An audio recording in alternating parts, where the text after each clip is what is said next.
Welcome to today's In the Thick of It Thursday. We know you've been waiting all week for us to introduce you to today's topic.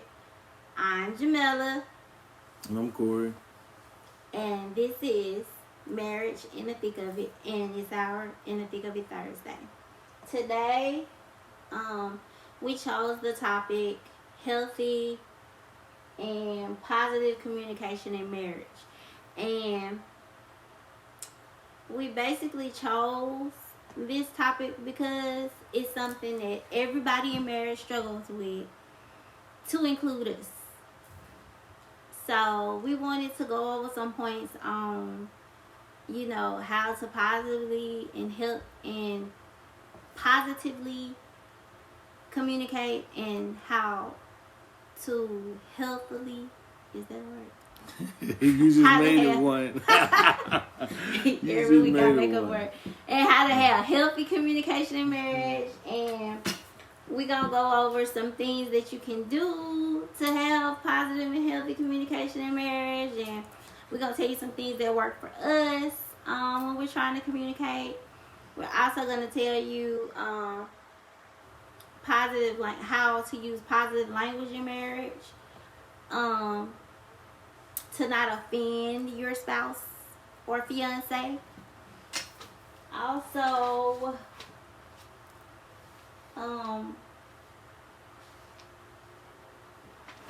things about your body language, active listening.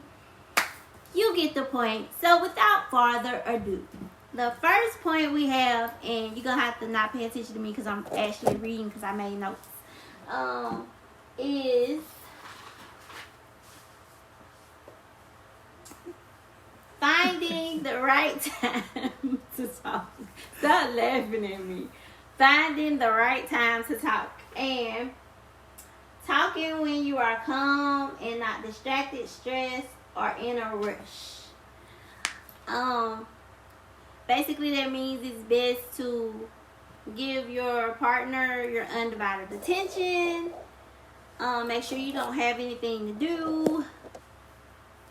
Make sure that y'all agree on the time and y'all are just focusing on each other basically. You have anything to add to that?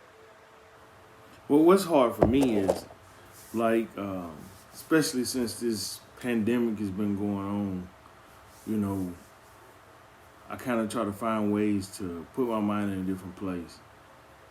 Try not to worry so much about the fact of the things that you can't control.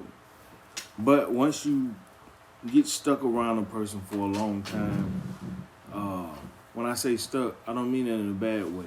Once you get around someone for a long time, out of your control, you have to find ways to be able to manage the things that go through your mind and how you feel and what's going on with you and whatnot. It's sometimes it's kind of hard for me being a military guy. My mind is always going. And my wife, she's very, like, she longs for my attention. Not only does she long for my attention, she touchy-feely. I call it touchy-feely. When we first started dating, I call it conjoining. I didn't do conjoining things. Well, we wasn't even dating. It was when I first met her. I was like, I don't do conjoining things. Like we're not actually in a relationship, like holding hands and all the other stuff. I mean, I'm just not getting ready to know you. But all of that, when it comes down to it, like, it can be frustrating. These walls, just sitting here, you like, man, there's no normal routine. I mean, it can get kind of hectic. So you have to find a way to stay vigilant in the fact that you know what you're trying to accomplish in your marriage. And you know that without your portion, your part, that it won't be successful.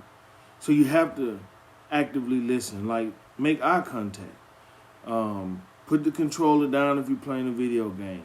Put the phone down if you're playing a game on your phone, or scrolling up and down social media. Try to stay engaged, stay active. Let them know that what you're doing, what they're doing is important as well. Like their feelings mean something to you. And truly engage in the conversation. Don't just be shaking your head. A lot of us get away with that. I'm going to just shake my head and pretend like I'm listening, but I'm really not listening. So, like you do. I do that from time to time, but it's something I'm working on too. I mean, nobody's perfect. I mean, I'm not perfect. My wife pointed that out to me to let me know that I do it from time to time as well. I don't mean any disrespect or harm by it. It's something that I'm working on. And that brings up our second point, talking face to face, which means it lessens the chance of miscommunication and misunderstanding when you talk face to face instead of trying to talk over a text message or actually talking on the telephone, or one person is in one room and the other person is in another room and you're talking through doors and barriers, and maybe somebody said something with an inflectuated voice, but because you can't see their face, you misunderstood, or it's a miscommunication on how they actually intended for what they said to come out. So always remember, like when you're talking face to face, together your thoughts and your points. If you have trouble remembering things, it's good to write them out. My husband tell you I'm a writer downer. Is that a word? She's just making words. Every week she's making words. But okay. I'm the type of person who writes things down so I can remember them, because if I don't, I won't. Like, I forget. At some point during this, I probably forget something in mid-sentence. But that's just me. But talking face to face when you communicate, it lessens the chance of communicable errors. My speech is bad today. And also, when you talk face to face and when you're finding the right time to talk, you also don't want to attack your spouse.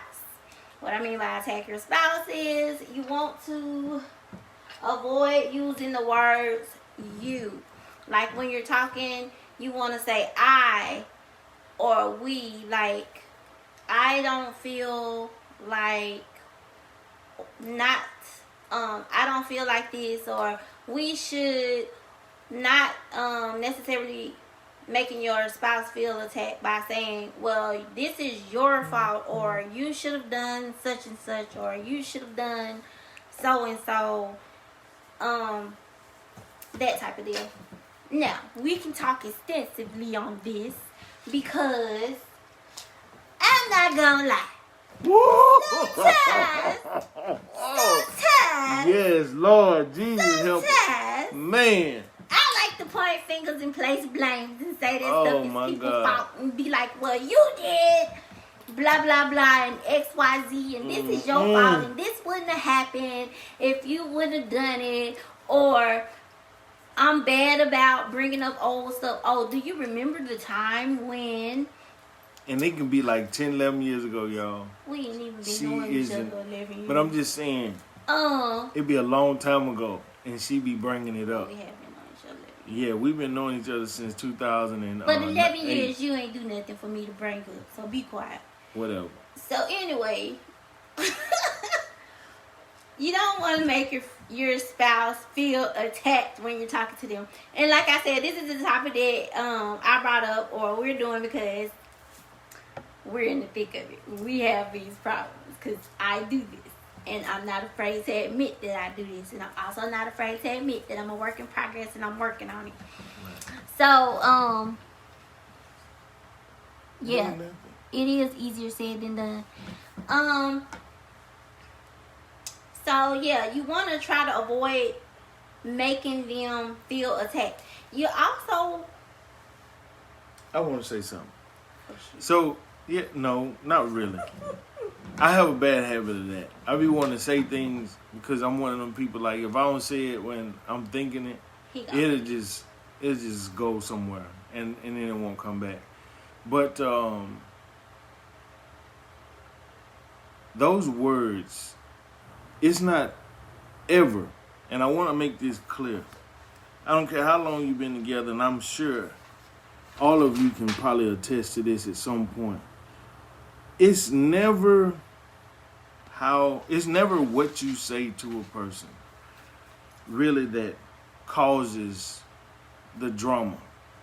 It's how you say it. You can literally, with a smile on your face, say some of the worst things in the world to a person. But because you didn't say it in a derogatory demeanor or whatever, they're more accepting, or not even accepting. They'll just hear what you got to say and won't really just take it to heart because of the way you said it. Right. I try not to say anything in a derogatory manner. I make mistakes. Don't get it twisted. I mean, nobody's perfect. I mean, I get upset, and then there's sometimes I said things that are just not, appropriate. It's not appropriate. Because it's the first thing that came to my mind, so it was the next thing that came out of my mouth. But that's something that I've worked on, and I've gotten extremely better at this. But that's because I'm putting in the time and the effort to be a better person, to know that my wife is a treasure, and that I want to keep it. So with that, I work hard to make sure that I don't overstep my boundaries. Because we all have boundaries within our marriages. Yes, we're one as a union, but everyone, their feelings matter. It may not matter to you, but it matters. So if they matter to you, their feelings should matter to you, at least enough to hear them out, to allow them to say what needs to be said so you can get a better understanding of whatever the conversation may be that you're having. And a lot of us, we're so set in our ways. We get caught up with how we're raised. We get caught up with what our friends do, people we know around us. And that's the carbon copy that we keep. That's male and female alike. And we bring that back home, right? So when we bring that back home, it's not conducive to what the home is versus where you just came from. And you have to be very careful how you engage when it comes to your partner, your significant other, your husband or your wife. Which brings us to our next point. Being honest and body language. You always want to be totally and completely 100% honest when you are communicating or when you are trying to fix your problems. Because if you're not honest and you're not being truthful about how you feel or what your problems are, then how is your spouse supposed to know A, what's wrong with you, and B, how to rectify the things that they have been doing wrong to offend you? Now, here's something that it has to be said.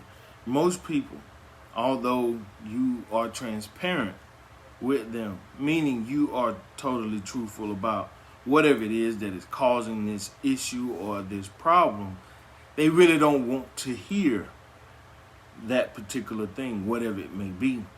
And they will backlash at you for it because they feel offended or they feel like you're attacking them in some way, form, or fashion, which takes us back to the point where you have to be careful how you address, how you present it matters a lot. But what needs to be said has to be said in order for growth to take place within the relationship. So a lot of times we're quick to draw back, put up the wall, and a simple conversation now becomes an argument. It becomes a knockdown, drag out that wasn't even worth it. So we have to be very careful how we approach and present the problems in our transparency. I know some people be saying like, man, if I'm telling you the truth, you should just accept it the way I'm giving it to you. Well, that may be true to some, but everybody can't handle the truth. Let's just be honest. Everybody can't handle the truth. So sometimes you have to. No, you always need to be honest. No. Everybody can't handle the truth. So you have to present it in a way where they can accept it without it becoming a real issue. Because something small and minute can become bigger than Mount Rushmore in a matter of seconds if it's presented wrong.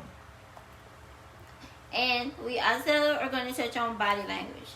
When you're communicating with your spouse or your fiance or your significant other, you always want to face them and look them in their eyes to let them know that they have your full attention. You don't want to accept phone calls, text messages, play games,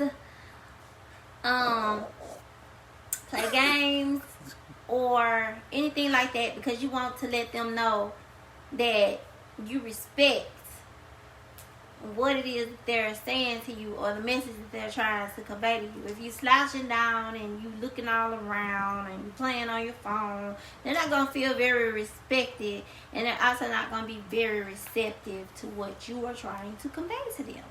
And that might cause misunderstandings and miscommunications, and things might get out of hand.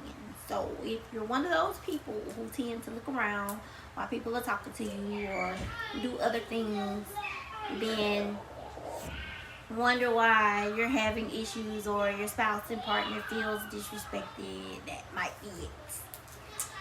Well, I'm gonna tell you,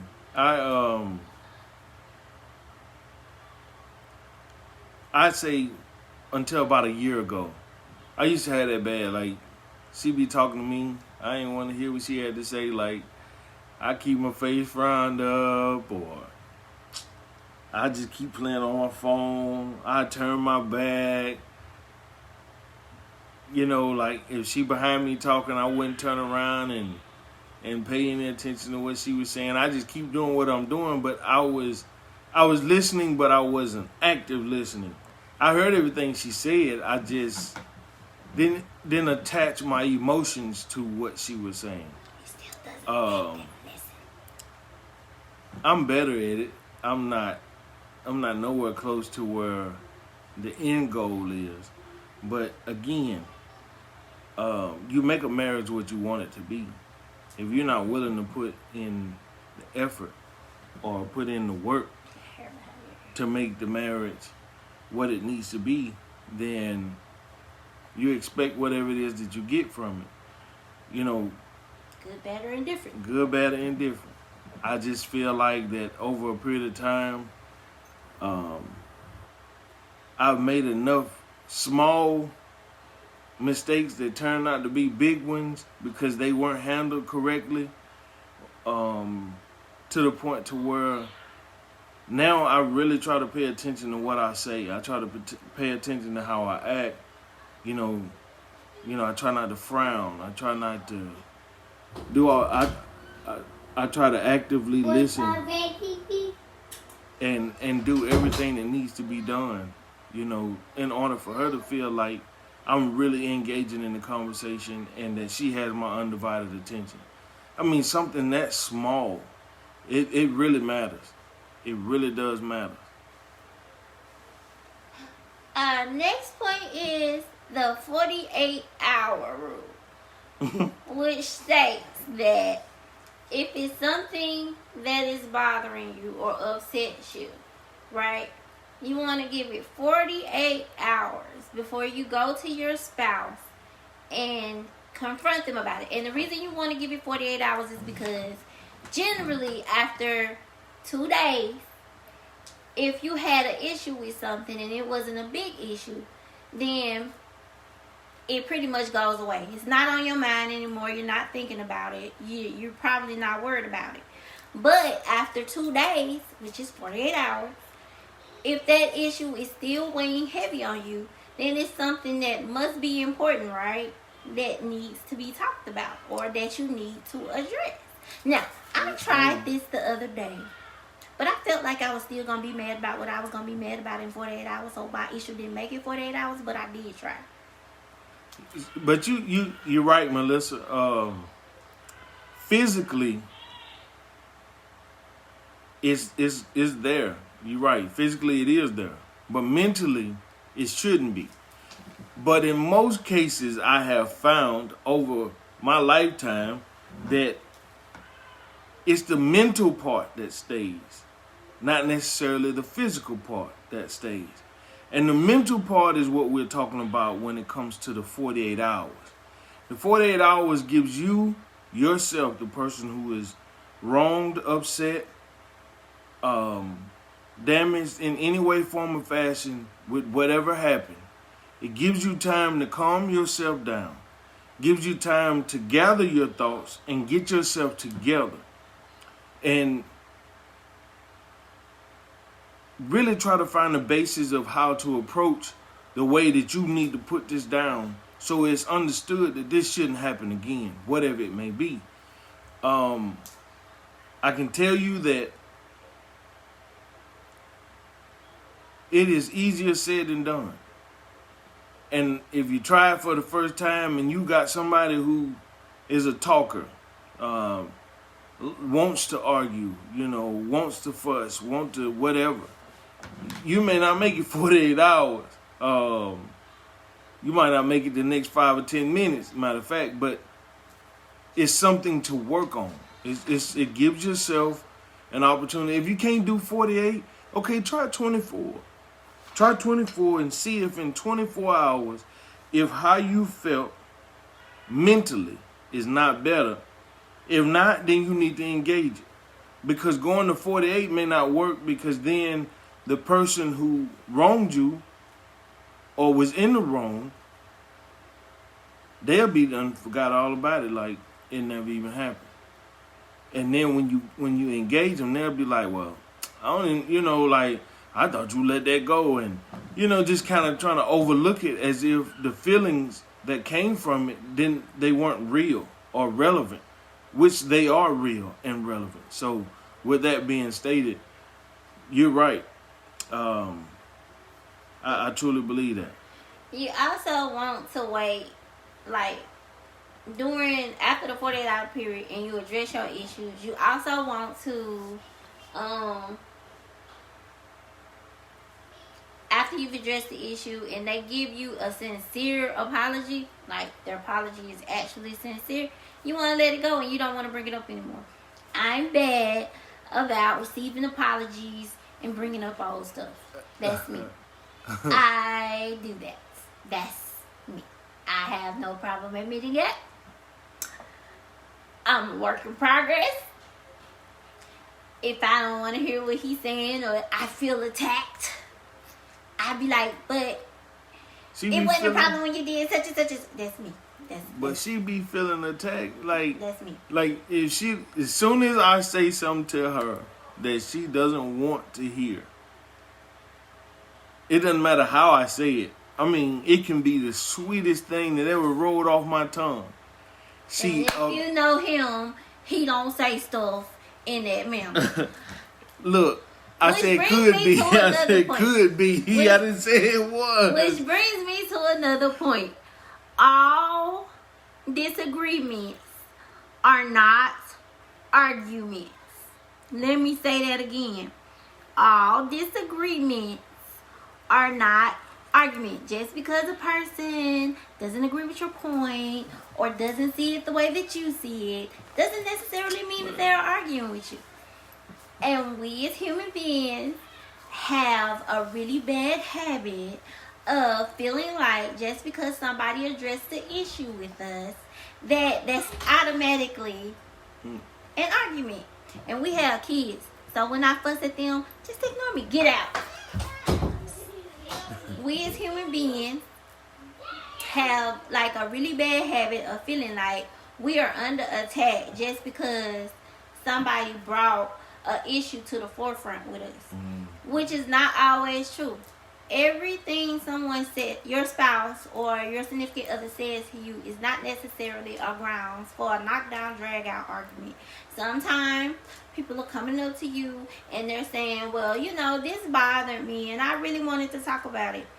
That's not saying I want to argue with you or I want to disagree with you. That's just me addressing my feelings, because you have to remember that your partner's feelings are valid. Got something you want to add to that, sir? No, I think you did. You said it all. So we're gonna move on to communicating when you're angry. Ooh. And I'm sure most people have a problem with this one. So before she gets started, I just want to know by a show of hands, how many people feel that it's easy to communicate when you upset with the other person? I really want to know how y'all feel about that. Do any of you think it's easy to communicate with the other person, as if the situation that caused the rift in the relationship to happen, does that just not have a real effect on how you proceed forward in your day or in the moments with your significant other?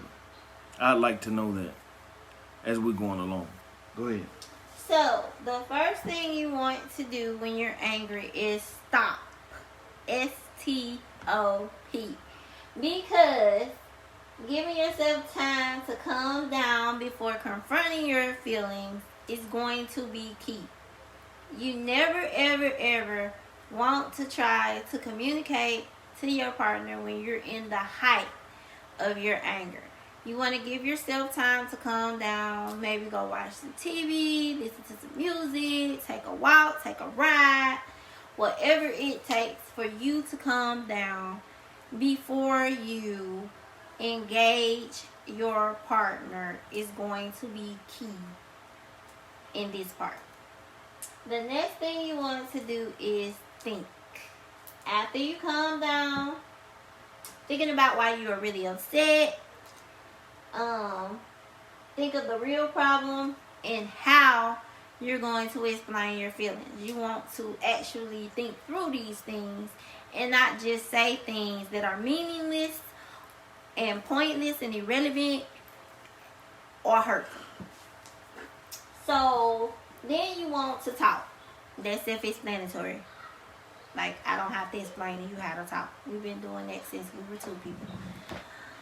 The next thing we want to do is listen. You want to listen after you talk about what is bothering you. You want to listen to your partner and allow them to convey their feelings and express what their point of view of the situation, pretty much. And that's all for how to communicate when you're angry. You got anything you want to add to that? No, I was just waiting to see if anybody was gonna write anything. But I can tell you,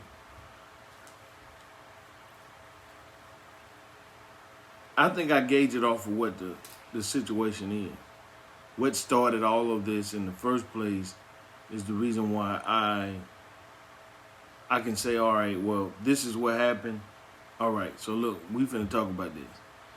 Now, if it's something that I know she's extremely, like, she's balled over 500 degrees, there's no reason for me to even try to touch it. I just stay away from it. I go my way, I sit and I chill, I do whatever it is that I'm doing, and I wait. But if it's like something I know I need to engage, then that's what I do.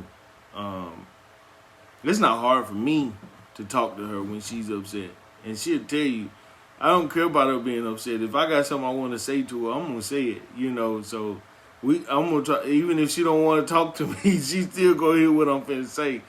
But she may not engage. She may not say anything. But for the most part, that's how it works. Now, I'm gonna let him have his Superman cape on today and make y'all think that if I'm really, really angry, he just really gonna talk to me. no, I do try to talk to her. Yeah. She may not want to talk to me, but see, that's the thing. Like,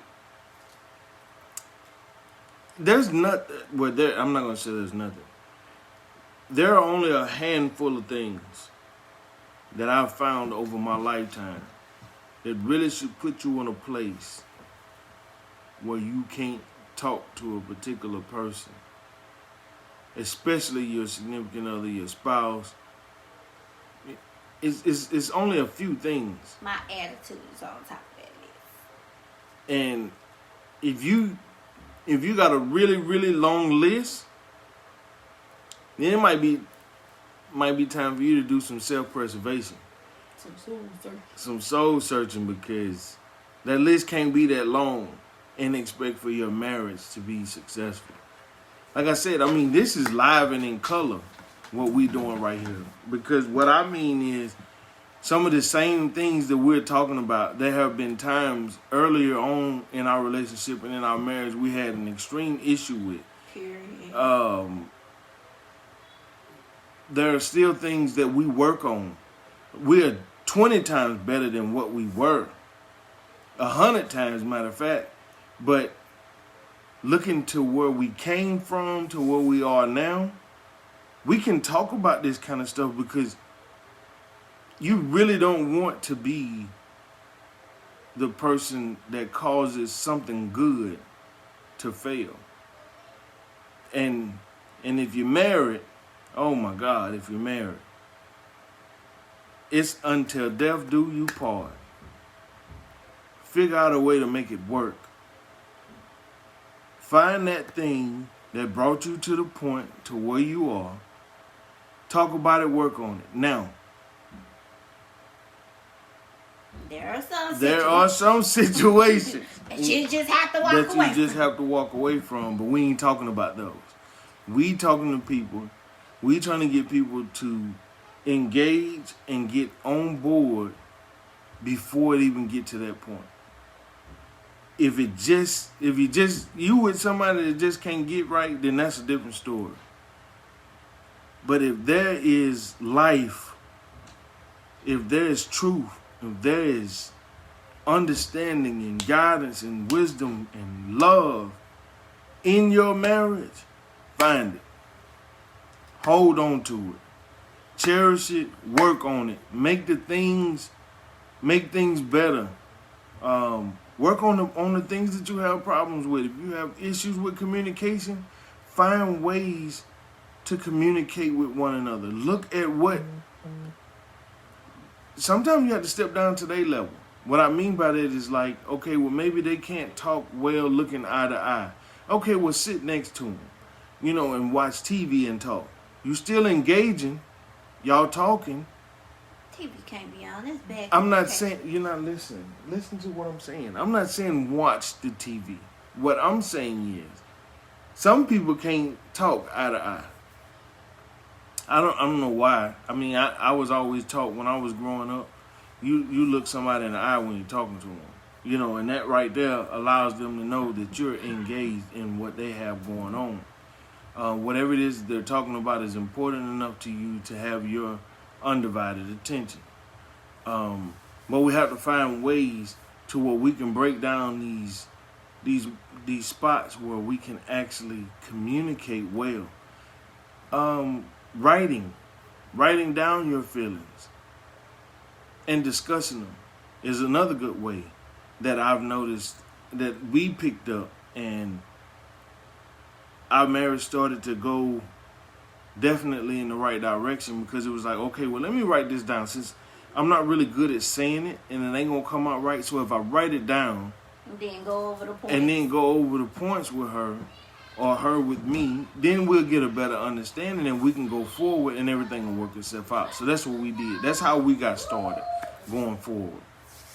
We also have done counseling on several occasions and picked up tools such as positive language, which is where you take certain words out of your vocabulary when you're talking to your spouse. Mm-hmm. Like, you don't say certain things to them and asking clarifying questions. 9 times out of 10, a lot of miscommunication happens because your spouse says something and you hear something completely different than what they said. Right. Or they say something to you. I mean, if you say something to them and they hear something completely different, and vice versa. So, asking clarifying questions, like if Corey says, you know, go get that book over there, or something to that degree, my clarifying question to him is going to be, do you mean the book on the dresser or do you mean the book on the shelf?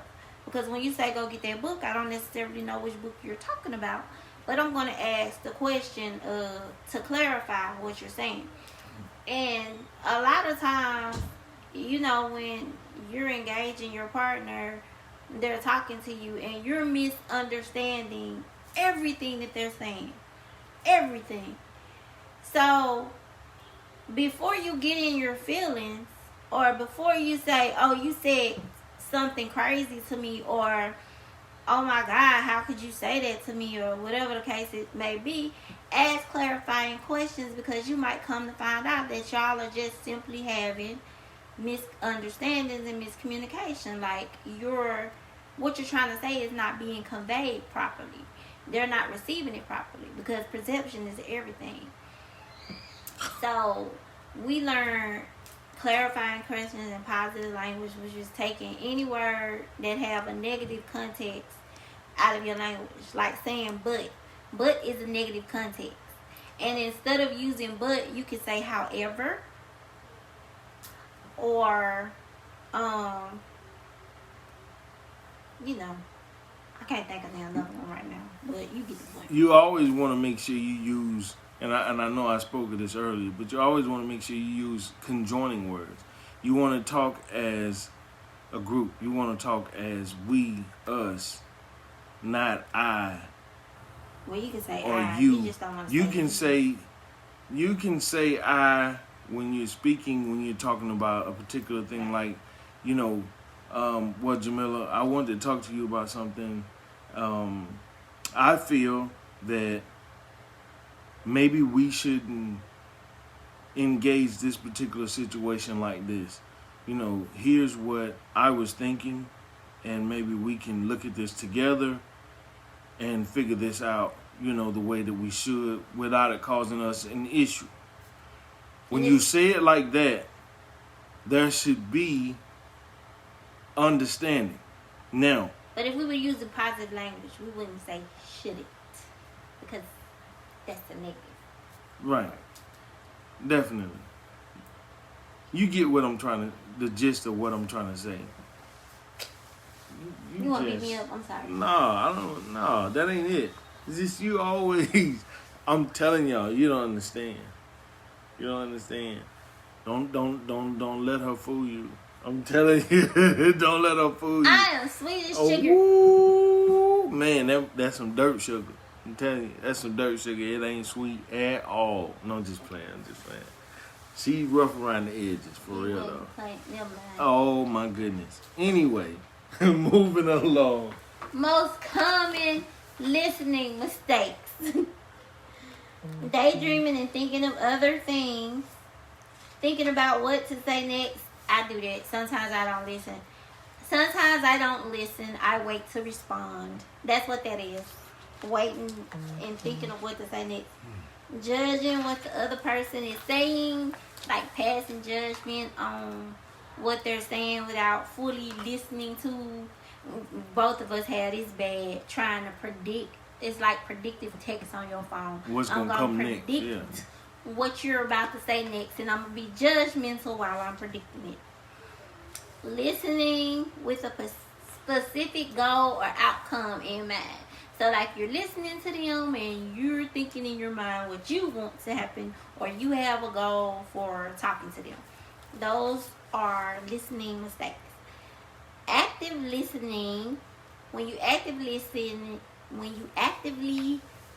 listen, you know, I be having to get this language together. Don't look at me. Active listening is non-verbal involvement, showing your attention. Paying attention to your vis-a-vis, not your own thought. No judgment. Tolerating the silence. No. This is something I have a problem with. Tolerating the silence. Because as soon as he shut up, I'm going to say something. And I'm working on that. But the moment he give a 3-second interval in what he finna say next, I feel like I need to get all my points across. I need to say what I need to say because I'm gonna forget it because you done said all this stuff and I need to address it. Which is totally the wrong thing to do, people. Do not be like me. Let that man have his little intercession. Listen to this. Before he finish his speech. Listen to this. Let that man have his little intercession. I'm telling you, y'all, man, listen. If I have to cough while I'm talking, that's all it takes for her to jump in and get started. And then we just talk about bashing your spouse. No, but I'm just saying that's what she does to me, right? So I'm sitting here, I just get quiet. I don't say nothing. I just leave it alone. I let her talk herself. And then when I start talking, he'll say something. And I'll be like, but I wasn't finished. And then he'll be like, but you just butted in the middle of my whole conversation. I mean, like, you just talked for the last 15 minutes. And now I didn't say a word. And now all of a sudden it's a problem. Now all of a sudden, as soon as you get quiet and I say something, you got more to say. Like, after 15 minutes, you still got more to say? Like, oh my goodness. But I get quiet again, and I just let her talk.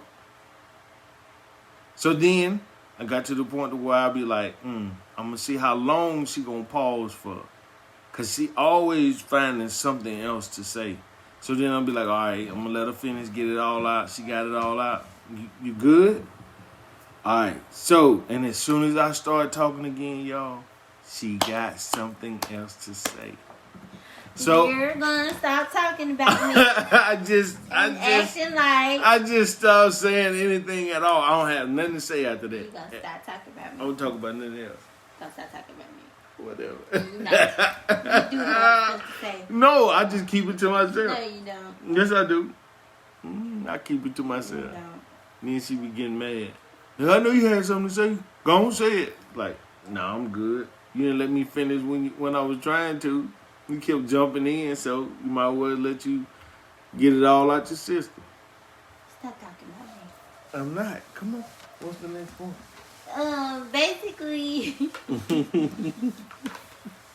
my next point is marriage license should expire. Listen, she said marriage license should. Helpful words. Women talk more than men. You're right. You okay, cuz I get that. I get that. I get it. I get that. You're right. They do. But except for in this marriage, because he talks more than me. In the conversation, if it's been going on for like 35, 45 minutes. I don't never talk that long. But I'm just saying, let's just use that as an example. Don't tell stories on live. I'm not telling no story. I said use it as an example. Just as an example. She'll talk 30 of them 45 minutes. Guaranteed. No questions asked. And might be 35 if I start talking when she feel like she got something else to say. Our next point is...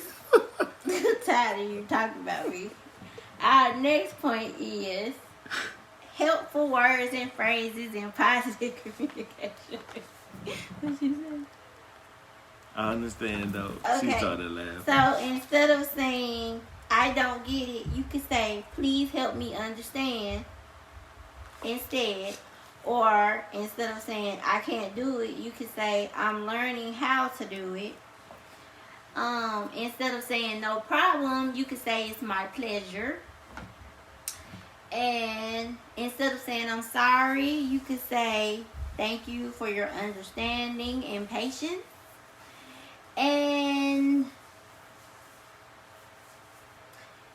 you can emphasize what we can do together or what can be done instead of highlighting what we can't do. And that's all my points that I wrote down for the communication, the positive communication section, or for healthy and positive communication. And like I said, this was a topic that we talked about because we're not very good at it. We're better than we were,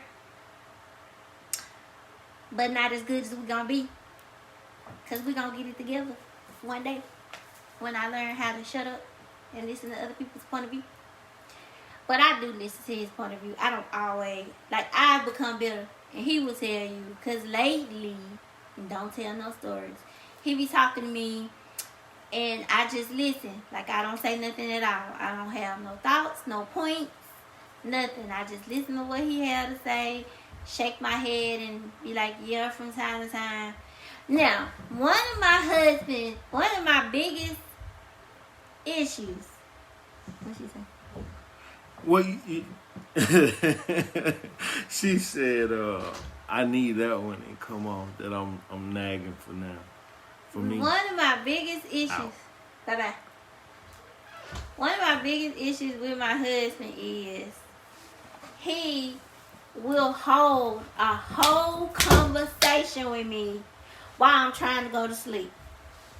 Like, he didn't see me over there with slobber on the side of my face, snoring with my eyes closed. Then, when I try, because I'm very accommodating, I don't believe in getting the attitude saying, you see me sleep, go on about your business. Now, I'll tell you. I wake up out my sleep to listen to him. And then he get mad at me because I don't be waking up fast enough for him. No. So I don't want her to take it like that. I'm glad she brought that up. I got to say this. I don't know about nobody else. My wife, she has to be the most free-spirited person with me that I've ever met in my entire life. And that's not me saying that because I'm on this live. I done said that to her. I said to anybody in person, it doesn't matter. It doesn't matter when it is. It doesn't matter what time it is. I can say, man, I done got hungry. It can be 3 o'clock in the morning. My wife will get up out of her sleep. You understand me? She'll get up out of her sleep. Even if I tell her not to, she'll get up out of her sleep. And she will make sure that if I really want something to eat, I got something to eat. It don't matter that I can go make it myself. All I got to do is say it and she heard it. She is that kind of woman. Now, that part of her, I can promise you, since day one, she has gone beyond anything that I think as a man that you could possibly want.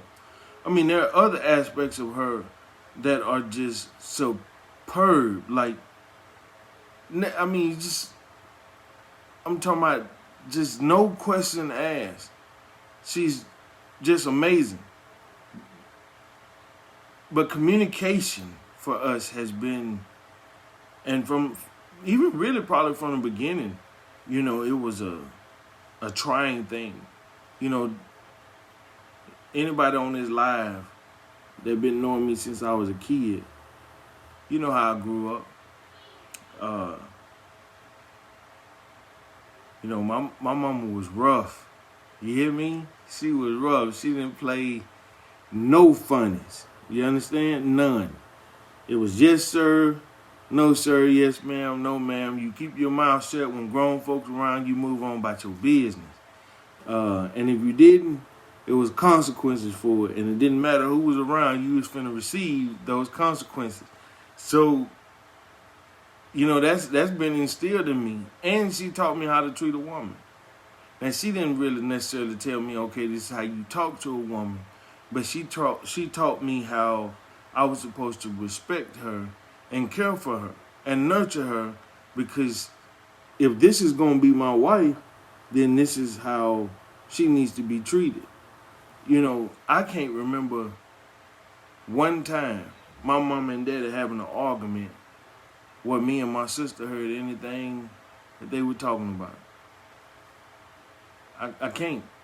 And I lived with them for a long time.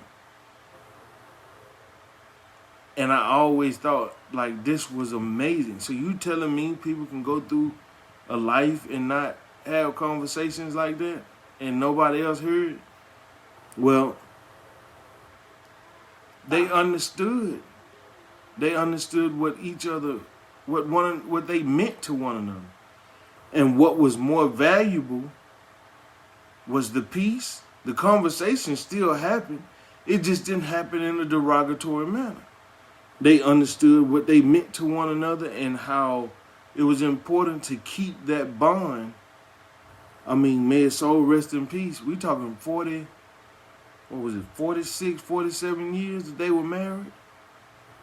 That's a goal of mine. I can make it to that point. But this crazy lady right here, I'll be batting 100 on the freeway. She back there shaking her head and all like I don't see her. But yeah. I mean that's very important. And it's not so much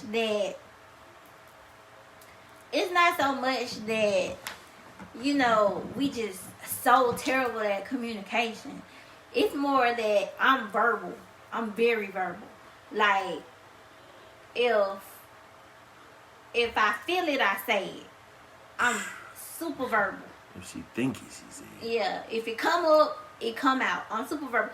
So I have to get to a point where I let certain stuff go. Now, don't get it twisted. I do not nag him.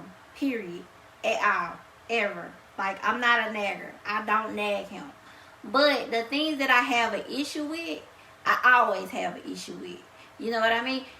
It happened yesterday, today, tomorrow, the day after that, next year, next month, next week, whenever. If I had an issue with it yesterday, I'm going to have an issue with it today. And most of the stuff that I have a problem with, I have a problem with no matter when it happened. That's just the type of person that I am. And I have to learn, you know, okay, some stuff can be let go of. Some stuff don't have to be said. Some stuff is not that serious. You know what I mean? That's the type of person I am. But it isn't very much, and he will tell you, it's not very much that make me upset or that I get mad about or that I even care about. Because most of the time, I'm pretty nonchalant and easygoing.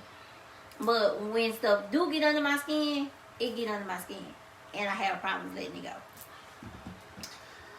But also, my husband, I feel, likes it when you sprinkle sugar on his feelings. And I'm not a sugar sprinkler. Like, he don't, sorry babe, he don't like to be held accountable for some of the stuff that he do. He like for you to say it, and once you say it, we don't need to talk about it no more. He don't care whether I'm comforted on my end or not. As long as the fire off from under his feet and we move on to the next subject, that's all he care about. Yeah, I said it. And so that annoys me because I want to communicate, but in communication, I want there to be a resolution. I want there to be, you know, some sort of common ground came to where we don't have to cross over this bridge again, where we don't have to ever have this conversation again, and if we do have it again, we don't have to have it to the magnitude we had it to the first time. Right. That's always for me the common goal. The common goal is to make sure that if for some reason we gotta have the same conversation about something similar again, that it doesn't turn out like it did the first time that we had the conversation, especially if it ended up being something that we didn't handle so well. I'm glad you hanging with us, Miss Hogan. We ain't gonna keep y'all too much longer, but I'm glad you hanging with us. I mean, I think we just really needed to put this out there because at the end of the day, you know, when it come down to it, the brass tacks of it is, we human. Everybody got their own feelings. Everybody got their own understanding. Everybody got their own thoughts, right? But when you get into a marriage, you got to take in consideration. When you get into a relationship, you got to take in consideration that other person's thoughts and feelings, what they going through, how their day was at work, what they had going on, whatever it may be that's causing them any kind of real. Take time to really try to figure out what it is that make them spin, that will make them feel better, and you know, and as you show love, they give love, right? And then vice versa. You may be having a bad day. You come home, and the wife be like, "Well, what's going on, baby? What kind of day you had?"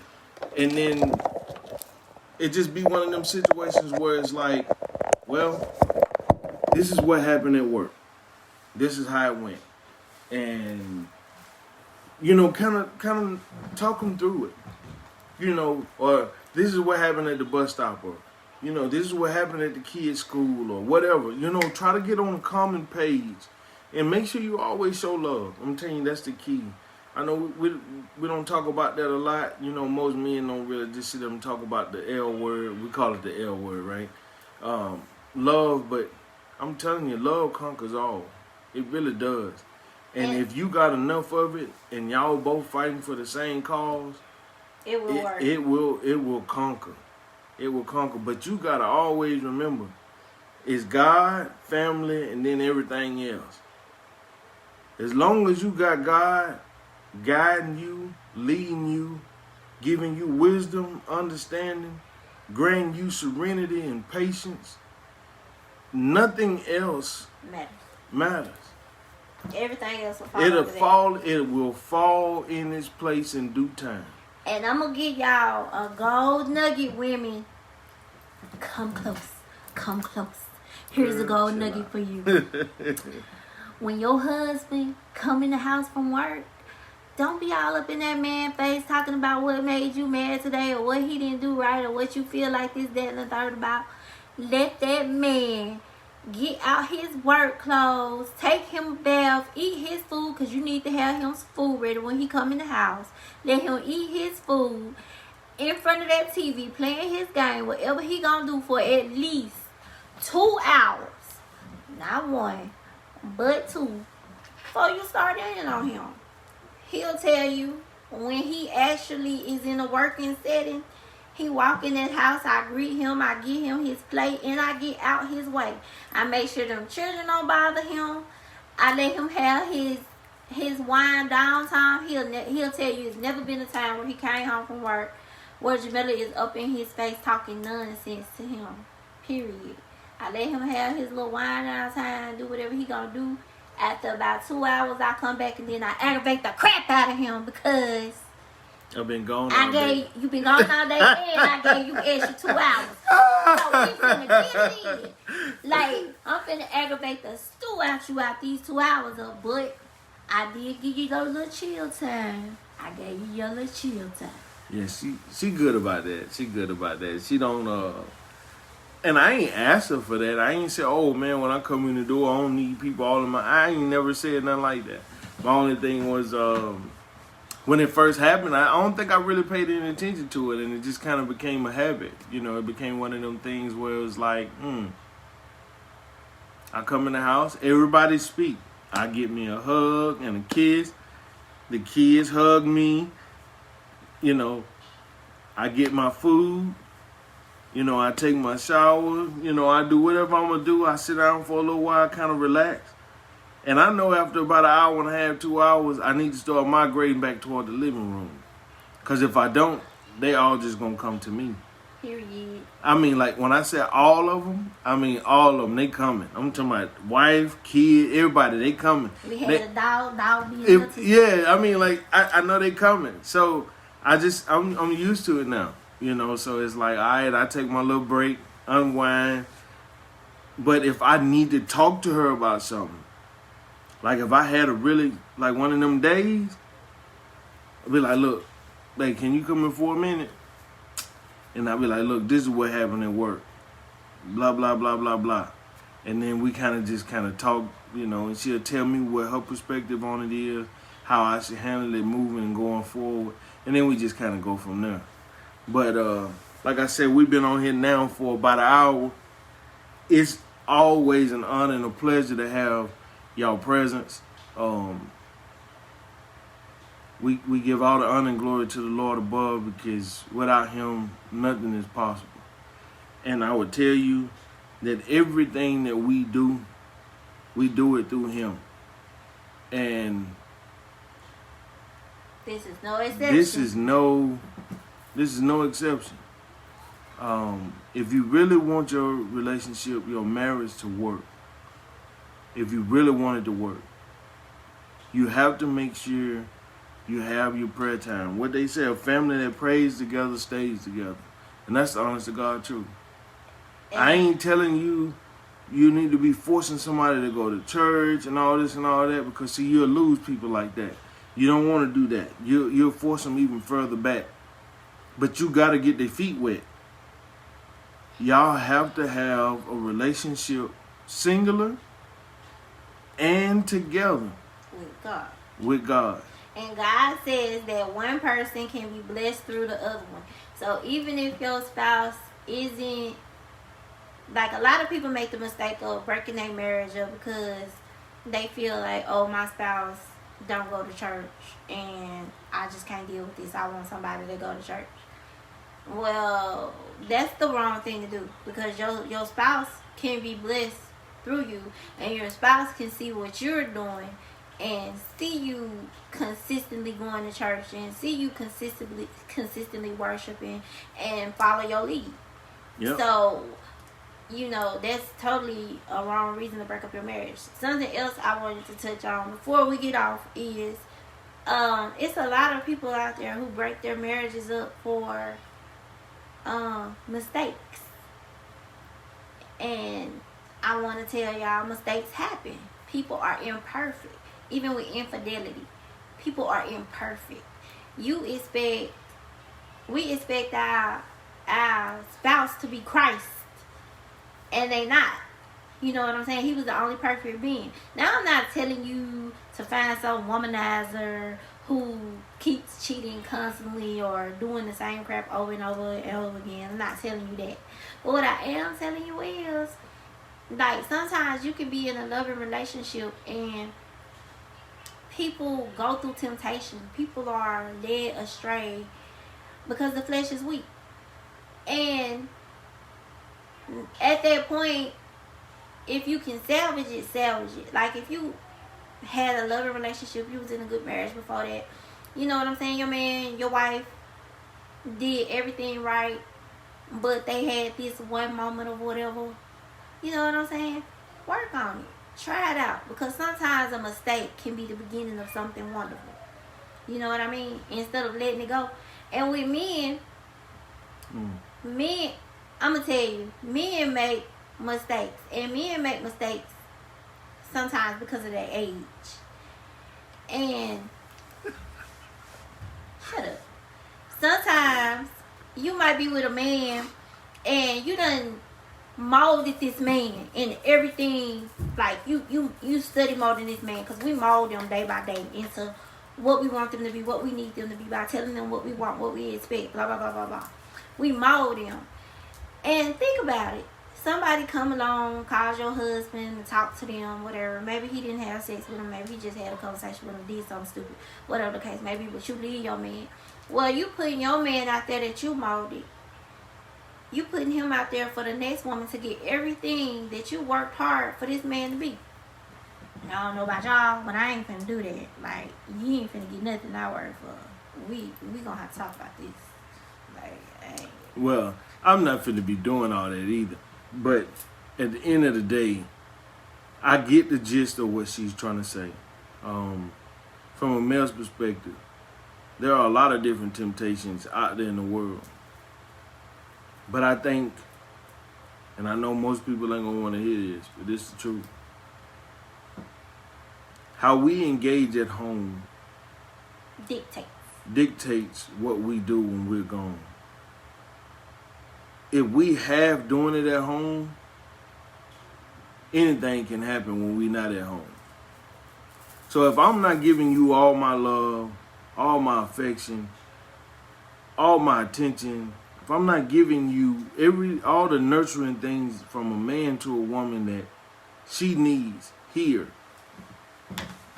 that's leaving way too much when I get out there in them streets. I try not to leave anything to the imagination. I do everything that I can here so that she knows this is where I am, and I'm not going anywhere else. Now that doesn't mean that people don't try to tempt, but I know how to handle it. She taught me that. Yeah, whatever. When I say she taught me that, I'm being honest. She taught me that. Like she worked me through it. You know, even though I'm older than her, it's still things from a female's perspective that she taught me. And she made me understand how she feel about certain things that I never even paid attention to. Like we could be in a restaurant and order some food. Now, I caught this the last time it happened, and I exposed them and said something about it. But I used to even pay no attention to this.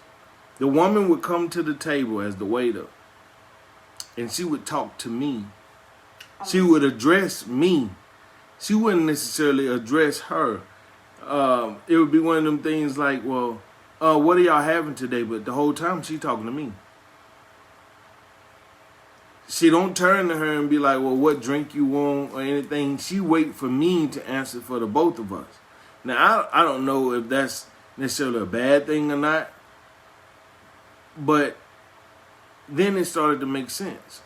Okay, this happens way too often. You know, you shouldn't be... You know, it's two people sitting at this table. Although we together, it's two people sitting at this table. And I can't speak for her and tell you what she wants. Now, I know what she wants. But I know she want to tell you what she wants. So I'm going to let her tell you what she wants. But they wouldn't even do that. It was crazy. You know, they want to ask me questions. And then one time he had the nerve to want to leave for $5. This service was great, babe. Let's leave a tip. Let's not. But I wasn't paying attention to it the way that she was paying attention to it. You want to leave a tip? Give me that $5. I'll show you what to do with it. Right. So I didn't leave no tip. Of course I didn't at all. Yeah. He tried it. I took it. I was like, I'm going to leave the tip anyway, and I went to leave it down there, and she took the money and put it in her pockets. I didn't get mad about it. It was hers. You know, you take it, you do what you want to with it. And then I wrote her tip out on the receipt and told her, next time, act like I exist. That's your tip. Wow. Yeah, she did do that. Now that she's talking about it, I remember. That's pretty crazy, but I didn't know that. I mean, people do that. But, yeah, at the end of the day, I love her. She loves me. We work hard to get this thing right. We're not perfect. No one's perfect. We've read enough books. We've been to enough counseling. I mean, really, because we just want to try to make this thing work, you know, the way that it's supposed to, the proper way. Because if it's worth having, it's worth fighting for. Right. Anything worth having, you're going to work for it. So I feel like it's worth having, and I'm willing to work for it. Just like that post say, marriage is, you don't just come into a marriage and it's perfect. You build a perfect marriage. It ain't going to be perfect when you get into it. And I think a lot of people have this fairy tale misconception of the fact that, oh, once we say I do, then everything magically falls in place. And it's not. No. And you see these couples who are married 40, 50, 60 years, and no, they work for that. Understand that they went through these. They was in the thick of it at one point. They was at each other's throat at one point. They were disagreeing at one point. They ain't always seen eye to eye. They done been through pretty much anything that you probably can imagine. They done been through it, but they chose their marriage over anything, and that's what we do. We choose our marriage every day over anything else or anybody else. Because if you rock with him, you rocking with me. If you ain't rocking with him, you ain't rocking with me. If you don't rock with me, you don't rock with him. You can't like one and not like the other one. Because we are one. And I ain't gonna go in this too far, but this right here is this is something else I learned. You be careful who you bring around your family when, you know, people you call your friend. They're really not your friend. They just say that they your friends, so that they can try to infiltrate and do things that they ain't got no business. And destroy. Yeah. And family members can be the same way. Yeah. and stop just taking anybody's advice on Stuff in your relationship. stuff in your relationship. You need to make sure you got people who's been through it, going through it, willing to work you through it, pray you through it. Don't just be getting any old willy-nilly, to try to give you advice about your relationship. And I always say married people shouldn't have two types of people in their life. You shouldn't have single friends, period. And you shouldn't have bitter friends.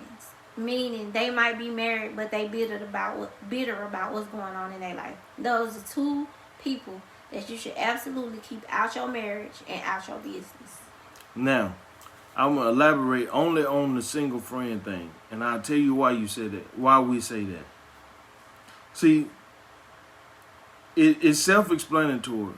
Single people can go and come as they please. They don't really answer to anybody. They kind of just do whatever they want to and they get ready. They can be with this man or woman whenever they feel like it. And when they go to the club, they may not always be looking for it, but there's potential, right? It could happen. It might just be their lucky time.